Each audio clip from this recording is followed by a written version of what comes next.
상 6장은 이스라엘 12지파 중에서 제사장 지파인 레위 지파에 관한 그런 내용입니다. 레위 지파가 중요한 이유는 레위 지파 전체가 이제 제사장을 포함해서 전체가 성직자 지파이기 때문입니다. 그러니까 이스라엘 백성들이 하나님의 백성이잖아요. 하나님의 백성으로서 이 영성과 거룩함을 유지하고 신앙이 자라기 위해서는 성직자가 이제 굉장히 중요한 거예요. 역할이. 그래서 이제 그 성직자들의 예배와 찬양을 주관하고 하나님 말씀을 가르치고 하기 때문에 이 성직자가 굉장히 중요하다. 그래서 레위 지파 그리고 제사장들이 굉장히 중요합니다.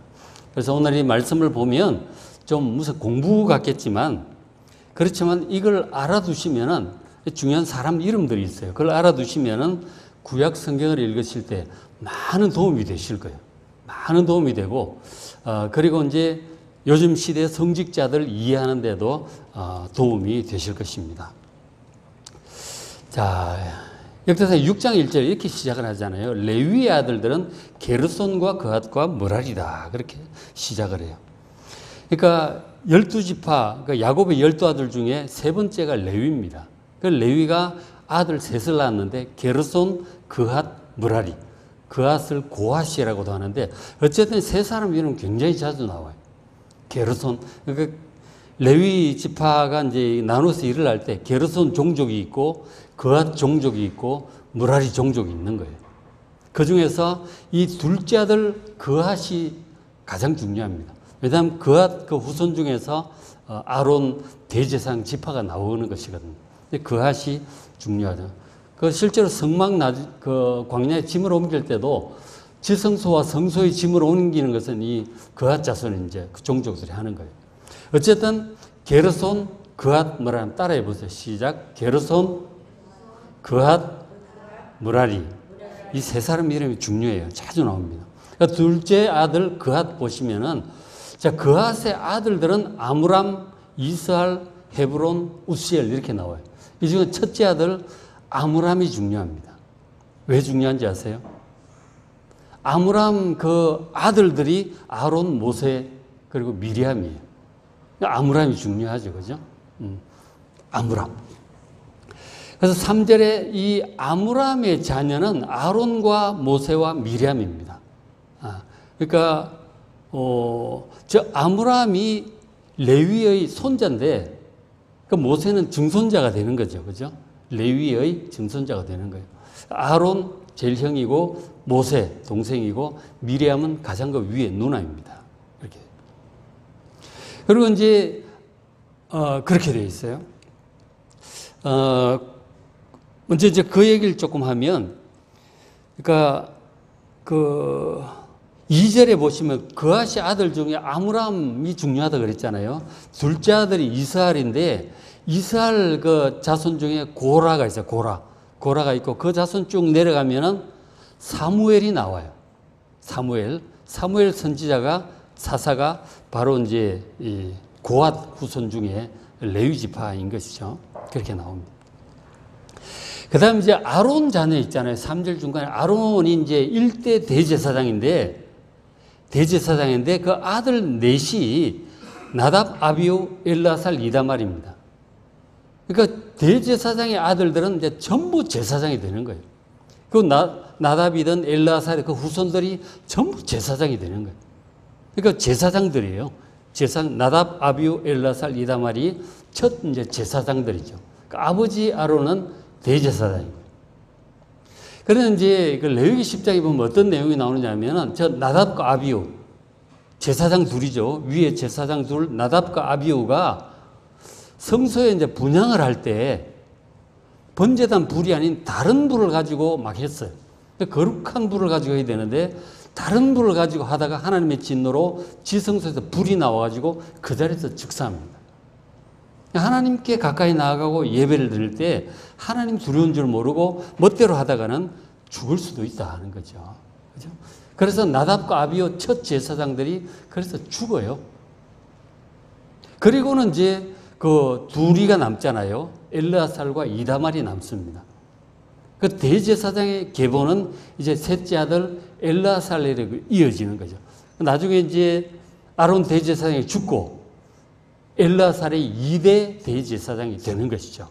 그죠? 그렇게 됩니다. 그리고 이제 이다말, 엘르아살과 이다말도 기억을 좀 해두시기 바랍니다. 대제사장 계보가 두 가지가 있는 거예요.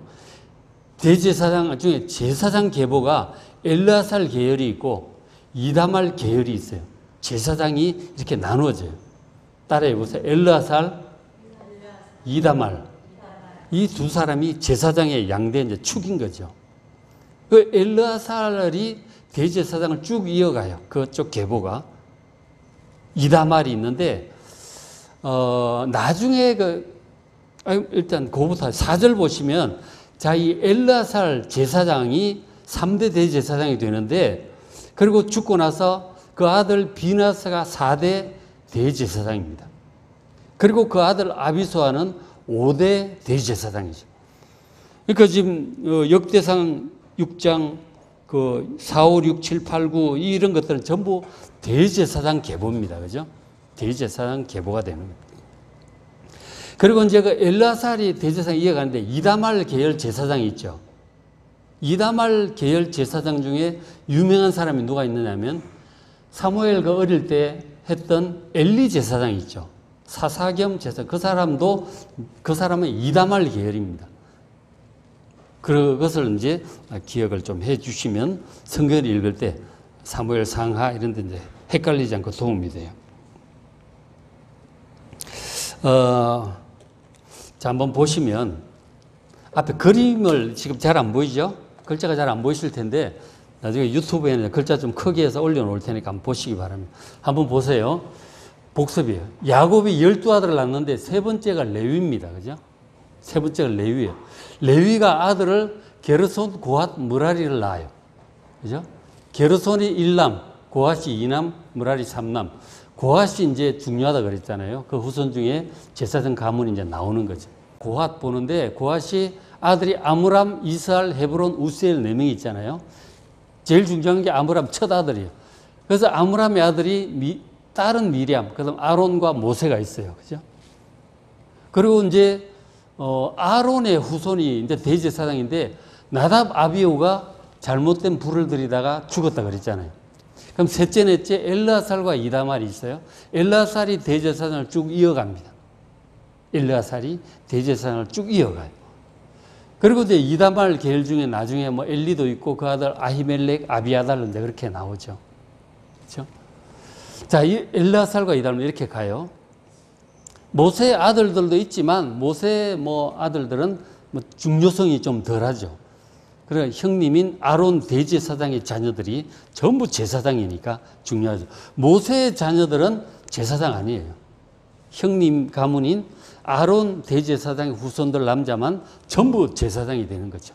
아론. 그래서 이제 아론의 가문이 중요하죠. 이렇게 됐습니다. 그래서 이제 그 다음에 이제 엘리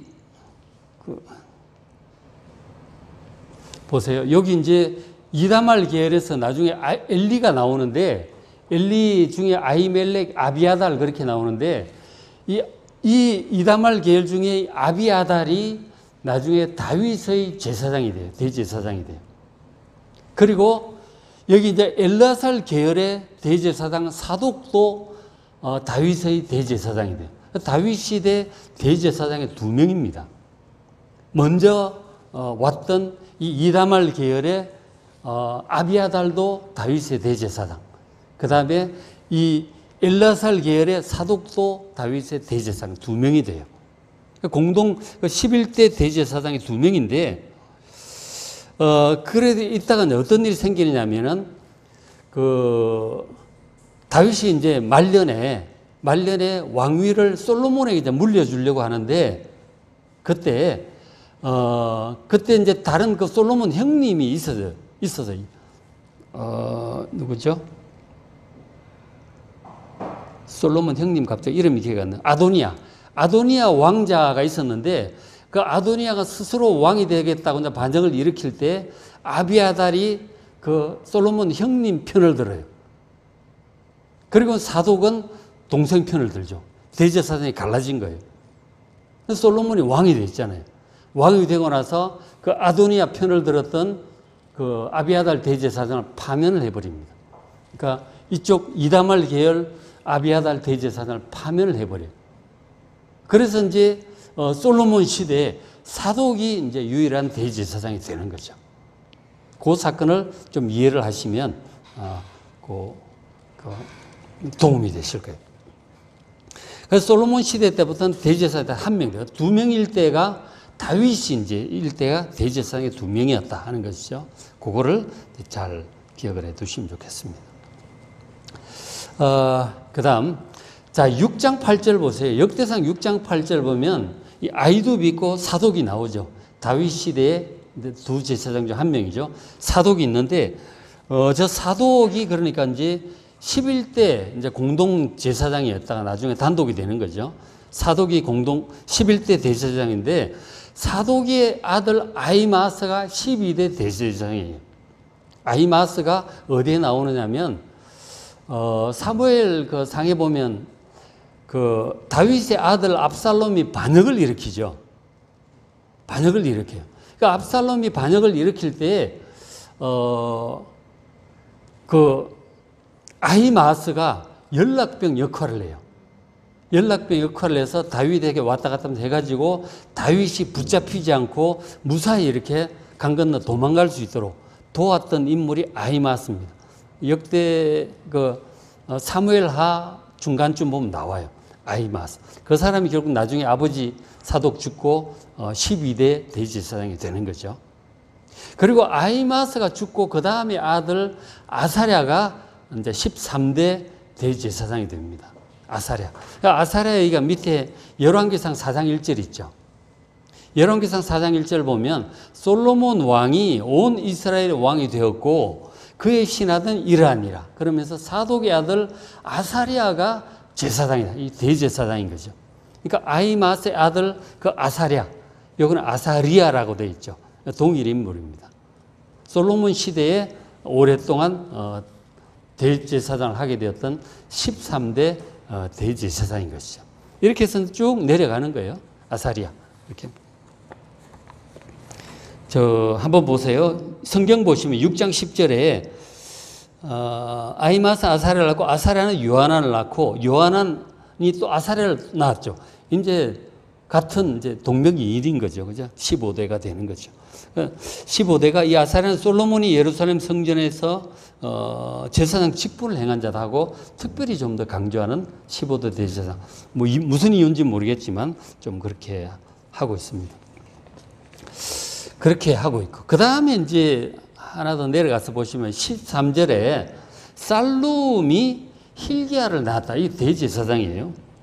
이 hil기야가 그러니까 hil기야가 20대 대제사장입니다. 위에서 따져보면 이제 대수가 나오죠. hil기야가 20대, 앞에 살룸은 19대인데 hil기야가 누군지 아세요? 요시야 왕 때 신앙 개혁을 하게 돼요. 신앙 개혁을 하게 돼요. 그 앞에 므낫세 왕 때 막 그 여호와 하나님을 섬긴 선지자를 다 죽이고 성경 불태워버리고 우상을 엄청 열심히 숭배를 했거든요. 성경이 다 없어졌어요. 그래가지고 뭐 엉망이었죠. 근데 요시야가 왕 되고 나서 우상들을 없애고 신앙 개혁을 막 하려고 노력을 하는데 그때 hil기야 대제사장이 성전 헌금함에 떨어져 있던 성경 한 권을 발견을 해요. 성경이 다 없어졌거든. 그거를 발견해 찾아가지고 요시야 왕이 갖다 줍니다. 그것을 보고 원래 어땠는지를 다 보게 된 거죠. 신앙 역사를 말로만 듣던 걸 직접 확인을 하게 된 거예요. 옛날 우리 사회 문서 발견하듯이 그렇게 이제 발견을 한 거예요. 그래가지고 그거 가지고 요시야 왕이 대대적인 신앙 개혁을 합니다. 모든 우상들을 제거하고 성전을 수복하고 철저히, 그리고 절기도 다시 회복하고 유월절도 지키고 철저히 이제 신앙 개혁을 하게 되는데 그 일을 이제 할 수 있도록 요시야 왕을 도왔던 대제사장이 20대 대제사장 hil기야입니다. 이름들을 좀 알아야 이제 성경을 볼 때 재미가 있죠. 그리고 이제 hil기야는 아사랴를 낳고 아사랴는 스라야는 여호사닥을 낳는데 저 여호사닥이 23대 대제사장인 거죠. 보시면은 15절 여호와께서 느부갓네살 손으로 유다와 예루살렘 백성을 옮기실 때, 저게 어느 때입니까? 남유다가 바벨론에 의해 멸망할 때입니다. 그때 여호사닥이 대제사장이었다 하는 거죠. 23대 대제사장 때 유다가 멸망하면서 대제사장도 포로로 바벨론으로 끌려갑니다. 포로 생활을 경험하고 했던 사람이 23대 대제사장 여호사닥인 것이죠. 자, 그렇게 이제 그 대제사장의 역사에 대해서 쭉 나옵니다. 이것을 이제 사무엘 상하와 열왕기상 이런 것들을 비교해 가면서 보시면 아, 이게 그렇게 되는구나. 방법은 이름을 좀 외워야 되는 거죠. 그죠? 자, 레위가 이제 야곱의 셋째 아들인데 레위의 세 아들이 누구라 그랬죠?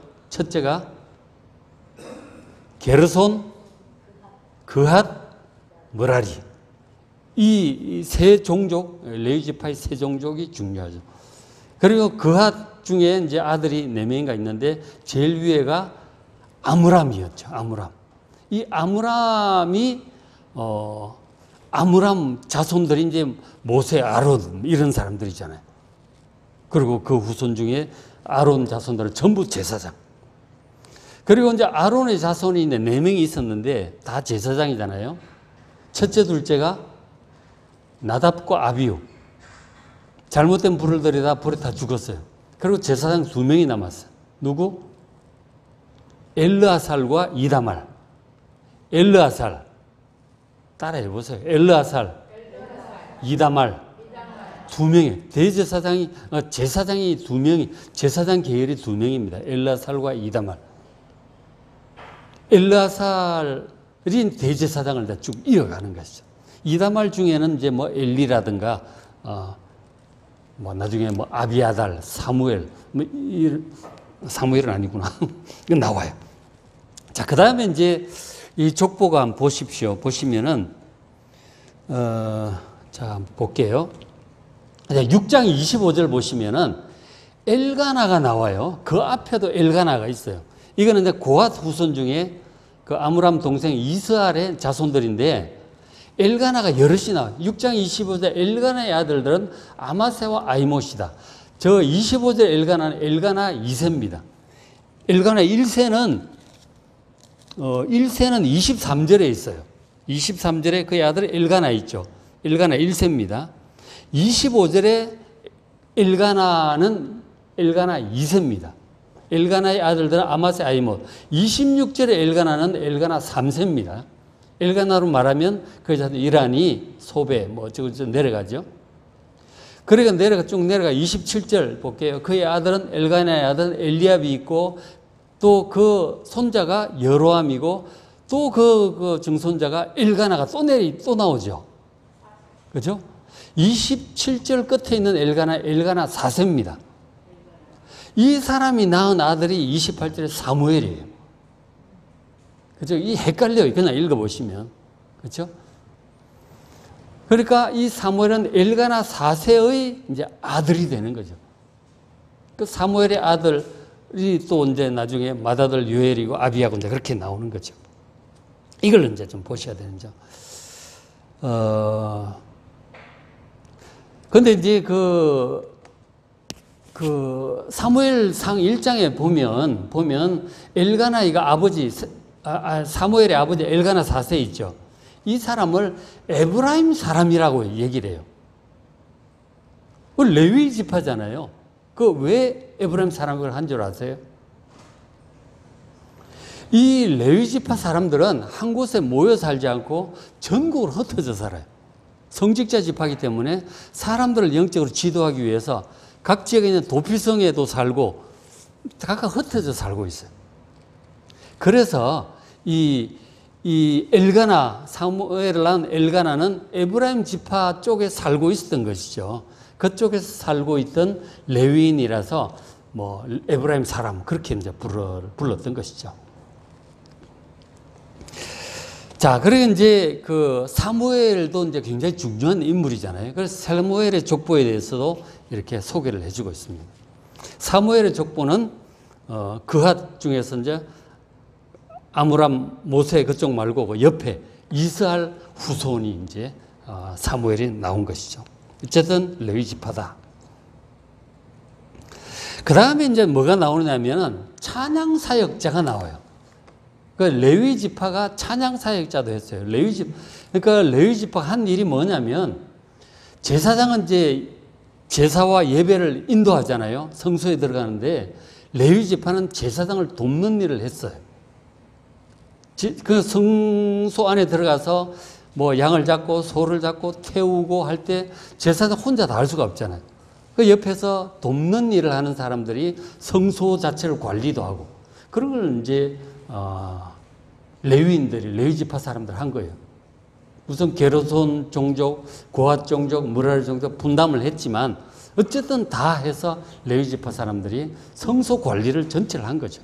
창고도 관리하고 그리고 어떤 사람들은 성전 경비를 서는 거죠. 성전 문지기란 말 들어보셨죠? 그걸 성전 전체를 이제 경비를 하는 거죠. 성직자가 아닌 사람들이 성전에 함부로 들어오지 못하도록 그렇게 이제 관리를 하는 거죠. 그 다음 성전 안에 창고들도 많았어요. 뭐 11조들을 다 가져오잖아요. 거기 보면 뭐 쌀도 가져오고 뭐 양도 가져오고 뭐 과일도 가져오고 막 가져오잖아요. 옛날에는 뭐 그렇게 했으니까. 창고에 다 쌓아두고 각 그 성직자들에게 나눠주는 역할을 하는 거예요. 지금 보면 재정 관리하는 우리 장로님들이 하시는데 재정부 같은 일을 또 레위 지파가 했었어요. 그런 것도 했었고. 그리고 이제 또 하나 중요한 것이 레위 지파가 한 일이 찬양 사역이라는 거. 찬양대를 레위 지파가 했었어요. 찬양대가 예배에 굉장히 중요한 일을 하는 거예요. 우리들 교회도 찬양대가 굉장히 중요한 역할을 하잖아요. 찬양대가 없다. 찬양 인도자들이 없다. 그러면은 예배가 얼마나 썰렁하겠어요. 그거 생각하면 알 수 있는 거죠. 우리 찬양대 지휘자, LP 찬양단 이런 것들이 전부 이제 레위 지파가 성직자들이 하던 일인 것이죠. 성전 관리하는 관리인도 마찬가지고 다 레위 지파 성직자들이 하는 일들인 거죠. 지금 시대는 좀 다른 형태로 분담을 하고 있죠. 지금 내가 하는 일들이 이 성직자들이 하던 그런 일들을 지금 다들 나누어서 제가 그렇게 하고 있는 거예요. 목사님, 장로님들, 지휘자들, 교사들, 뭐 그리고 성전 관리인들, 뭐 전부 이제 나누어서 지금 하고 있는 것이죠. 근데 기본은 이 성직자들이 하던 일들이다라는 것을 좀 아시면 좋겠습니다. 그래서 이제 그 36장 31절 한번 보세요. 6장 31절부터 이제 언약궤가 평안을 얻었을 때 그렇게 나오죠. 보시면은, 그렇게. 31절, 여기부터는 찬양대, 레위 지파 중에서 찬양대 조직에 관한 누가 어떤 일을 했는지 나오는 거예요. 자, 31절, 언약궤가 평안을 얻었을 때, 저게 언제입니까? 다윗이 언약궤를 찾았어요. 그 앞에 엘리 제사장 시절에 그 블레셋과 전쟁하다 법궤를 뺏겼잖아요. 그러니까 그 한 몇 개월 있다가 돌아왔어. 돌아와가지고 이 집 저 집 뭐 왔다 갔다 했어요. 그리고 사울 왕 때는 그대 신경을 안 썼고. 그 다윗이 왕이 돼서 안정되자마자 법궤를 찾았어요. 법궤를 수소문에 찾아가지고 자기 왕궁 가까이 이제 텐트를, 장막을 마련하고 이제 모셔온 거죠. 그 얘기를 하는 거예요. 지금. 그러니까 그때 할 때 막 모셔오다가 중간에 사람이 한번 죽기도 하고 그리고 이제 다시 준비해가지고 가까이 모셔왔죠. 그 사건을 얘기합니다. 언약궤가 평안을 얻었을 때, 자, 이 다윗 왕이 여호와의 성전에서 찬송하는 직분을 맡긴 자들 있었다는 거예요. 그 성전에서 예배를 드리는데 찬양대 조직을 한 거예요. 예배를 굉장히 중요시 여기고 찬양대 조직을 보면 뭐 한 4,000명 규모가 돼요. 레위 지파 중에서 각각 분담을 해가지고 찬양대 조직을 한 거예요. 그만큼 찬양대가 중요했다 하는 거예요. 성전에 찬송하는 직분을 맡긴 자들, 이 이름들을 좀 아실 필요가 있어요. 아시면 시편에도 자주 나와요. 자, 33절, 직무를 행하는 자와 그의 아들들은 이라니 그핫 알죠? 게르손, 그핫, 므라리, 레위의 둘째 아들. 자, 그핫 자손 중에 헤만이 있었어요. 헤만은 찬송하는 자입니다. 찬양 인도 전체적으로 보면 총 그 지휘자라고 할 수 있죠. 전체 뭐 총대장이라고. 찬양 사역자 총대장이고 찬양 지휘자 인도자라고 할 수 있습니다. 자, 헤만은 찬송하는 자라 또 그의 아들들이 있어요. 있는데 헤만이 누군지 한번 보세요. 자, 그는 요엘의 아들인데 요엘은 누구 아들이에요? 사무엘의 아들입니다. 그러니까 헤만은 사무엘의 손자입니다. 사무엘의 손자가 이 헤만으로서 이 찬양 총책임자가 된 거죠. 그 헤만이 있는데 헤만이 지은 시편이 있어요. 딱 한 편 들어 있습니다. 그게 시편 88편입니다. 한번 잠깐 보실래요? 잠깐 보시면 시편 88편 한번 보세요. 이름을 한번 봐야지.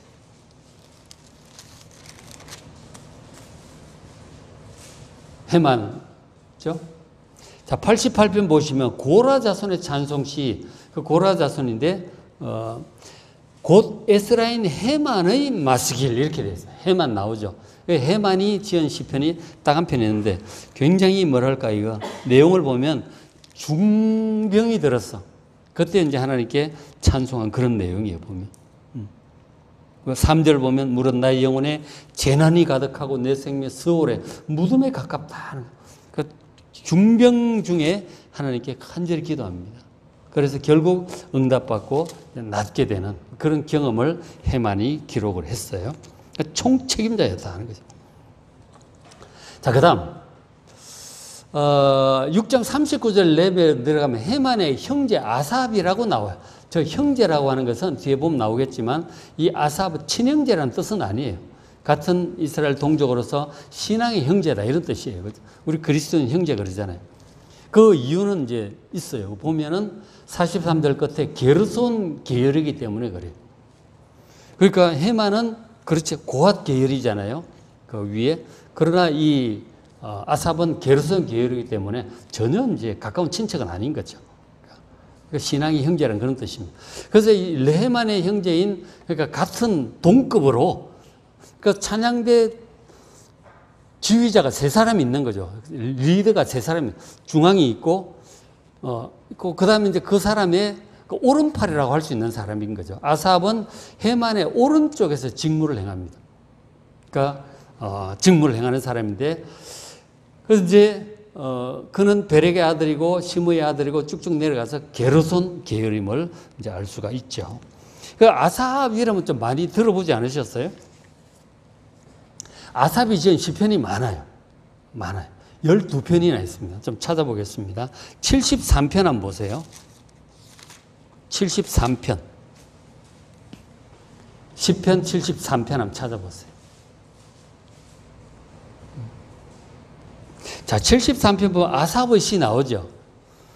74편도 아삽의 마스길, 75편도 아삽, 76편도 아삽, 7편도 아삽, 78편, 79편, 80편, 81, 82, 83까지 나가네, 그죠?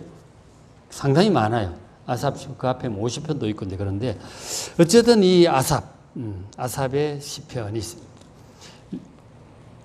그 다음에 이제 또 한 사람 더 있어요. 찬양대 전체 리더, 한 사람 더 있는데, 헤만의 이 오른쪽은 아삽이고, 왼쪽에 있는 사람이 있어요. 6장 44절, 그들의 형제 므라리.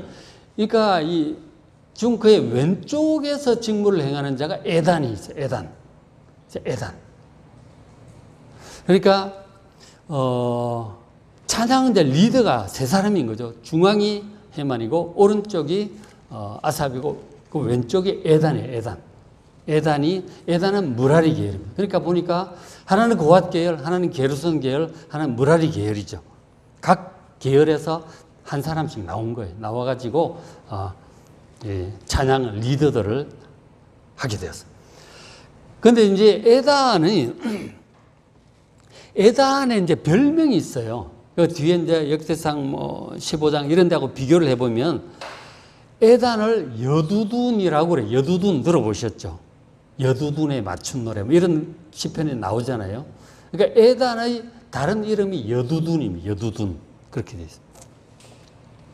그러니까 에단의 별명 시편에도 여두둔에 맞춘 노래 그러니까 자주 나온다는 거예요. 에단은 여두둔과 이제 같은 사람이다. 그래서 이제 이 에단이 지은 시편이 하나가 있어요.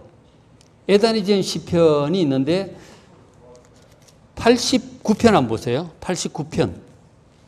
89편 보세요. 89편에 보면은 에스라는 에단의 마스길 나오죠. 에단. 그죠?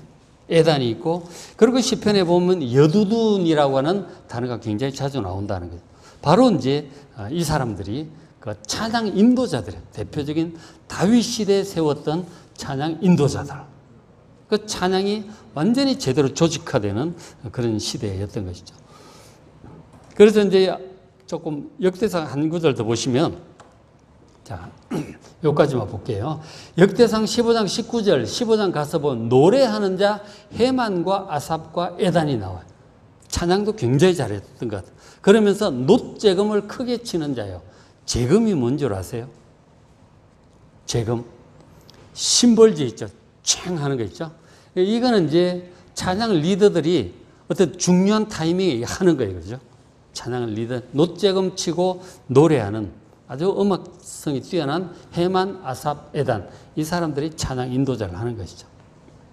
그리고 이제 20절 보시면 스가랴와 등등 해서 분하야는 비파를 타서 알라못에 맞추는 자요. 시편에도 보면 알라못에 맞춘 노래 그런 거 나와요. 이 알라못은 이제 젊은 여자를 가리키는 거예요. 젊은 여자. 그러니까 여자의 높은 음을 얘기하는 거예요. 소프라노를 얘기하는 것입니다. 알라못에 맞춘 노래는 소프라노 곡조에 맞춘 노래다. 이제 이런 뜻인 거죠.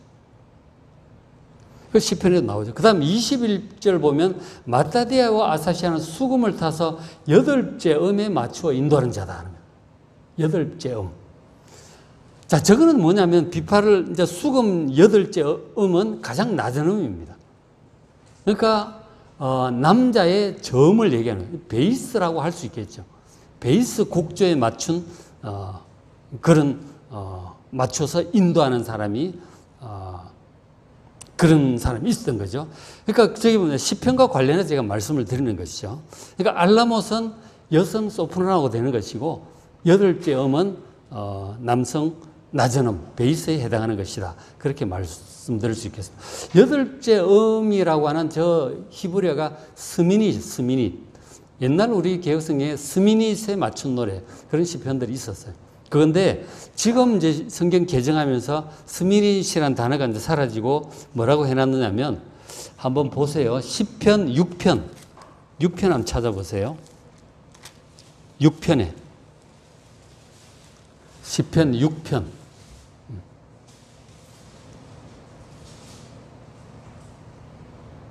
자, 시편 6편 보시면은 다윗의 시 인도자를 따라 인도자가 찬양을 리더죠. 현악 8째 줄에 맞춘 노래 그렇게 있죠. 현악 8개 줄. 이게 이제 스미닛 8째 음에 맞춘. 그러니까 아주 저음에 해당하는 거죠. 저음이니까 뭔가 내용도 보시면 굉장히 이제 힘든 고난 중에 막 한 그런 기도를 이런 데 맞추는 거죠. 남자 베이스에 맞춰서 아주 고난의 찬양을 이제 그렇게 하는 거예요.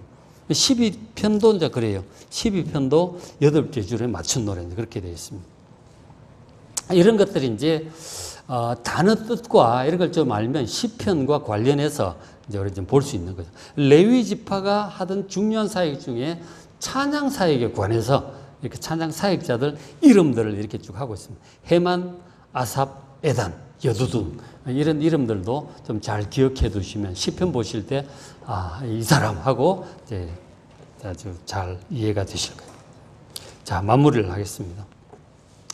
자, 성경을 여러분 읽다 보면 이렇게 종종 사람 이름, 지명 부분은 뒤에 전부 이제 레위 지파에게 준 땅, 성읍 이름들 뒷부분에 나와요. 어쨌든 이런 사람 이름이나 지명 등 재미없어 보이는 내용들이 나오죠. 우리 보통 사람들 그냥 막 지나가잖아. 신학자들은 그걸 굉장히 중요하게 여깁니다. 그게 역사적인 기록이니까 사람 이름 족보라고 하는 것은 이 역사성을 얘기하는 거예요. 연대 계산도 어느 정도 좀 할 수 있잖아요. 대충 따져보면은 뭐 이렇게 시대가 맞다 안 맞다 그러니까. 그리고 이제 여기 족보가 역대기에도 나오고 사무엘기에도 나오고 그 다음에 창세기, 출애굽기, 레위기, 민수기에 막 나오거든요. 족보들을 비교를 해요. 그 고핫이 그핫이라고 표현되기도 하고 열왕기에서는 고핫, 역대 그핫 같은 거예요. 아사리야, 아사랴 이렇게 나오잖아요. 그건 이제 음역을 하는 뭐 방법인 거니까. 어쨌든 이런 것들을 좀 잘 비교해 보면은 많은 것들을 알 수가 있어요. 신학자는 그걸 굉장히 중요하게 여기고 성경을 자꾸 보다 보면 이제 그런 걸 보게 되고 그걸 좀 기억하라고 있으면 성경이 잘 보이는 거예요. 굉장히 잘 보인다는 거죠. 역사적으로 훨씬 실감나게 입체적으로 재미있게 읽는 방법이 될 수가 있습니다. 재미없다고 대충 지나가지 마시고 좀 이런 비교도 해보시고 중요한 이름은 기억도 좀 하시고 그리고 또 하나님께서 이런 내용을 기록하신 이유가 분명히 있는 거예요. 그럼 믿으시고 이거 왜 해놨어? 아이 하고 지나가지 마시고 하나님께 기록한 이유가 있을 것이다. 공부도 좀 해보시고 뭐 인터넷 찾아도 보시고 그렇게 하시면 성경을 훨씬 더 재미있게 볼 수 있다는 거예요. 그런 의미에서 오늘 이런 설교도 정말 재미없는 설교다라고 하지 마시고 좀 반복적으로 좀 봐야 돼요. 중요한 이름들을 개통을 기억을 해야 되는 거죠. 구약 성경을 훨씬 더 재미있게 읽게 될 줄로 믿습니다. 그렇죠? 날씨도 조금씩 나아지고 있으니까 날마다 성경 읽기를 하시면서 은혜 많이 받으시는 여러분 되시기를 주의 이름으로 축원합니다.